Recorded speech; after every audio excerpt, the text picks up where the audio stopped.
ମୟୂରଭଞ୍ଜରେ ବେଆଇନ ମଦ କାରଖାନା ଠାବ। ଘଟଣାର ପ୍ରକାଶ ମୟୂରଭଞ୍ଜ ଜିଲ୍ଲା ବାରିପଦା ଅବକାରୀ ବିଭାଗ ପକ୍ଷରୁ ମୋରଡା ଫୁଲବାଡ଼ି ଅଞ୍ଚଳରେ ବେଆଇନ ମଦ ତିଆରି କାରଖାନା ଉପରେ ଚଢ଼ଉ।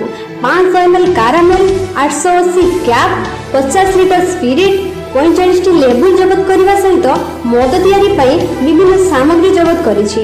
ଏ ଘଟଣାରେ ବାରିପଦା ଅବକାରୀ ବିଭାଗ ଜଣେ ଅଭିଯୁକ୍ତ ମହିଳାକୁ ଗିରଫ କରିଛି। ଅଭିଯୁକ୍ତ ମହିଳା ହେଲେ ସୁଭଦ୍ରା ମହନ୍ତ, ଫୁଲଗାଡ଼ିଆ ଗାଁ ଅଞ୍ଚଳର। ଦୀର୍ଘଦିନ ଧରି କାରଖାନା ଚଳାଉଥିବା ଖବର ଅବକାରୀ ବିଭାଗ ଖବର ପାଇଥିଲା। ପରେ ଏକ ଟିମ୍ ଗଠନ କରି ଅଚାନକ ଚଢ଼ାଉ କରିଥିବା ଅବକାରୀ ବିଭାଗ ସୂଚନା ଦେଇଛି।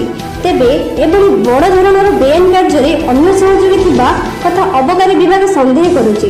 ତେବେ ଅଭିଯୁକ୍ତକୁ ପଚରାଉଚରା ପରେ ଜଣାପଡ଼ିବ ବୋଲି ଅବକାରୀ ବିଭାଗ ଅଧିକାରୀ କହିଛନ୍ତି। ମୟୂରଭଞ୍ଜ ଉଦଳାରୁ ଅଭିଷେକ ନାୟକଙ୍କ ରିପୋର୍ଟ, ରୁଦ୍ର ନ୍ୟୁଜ୍ ଲାଇଭ୍।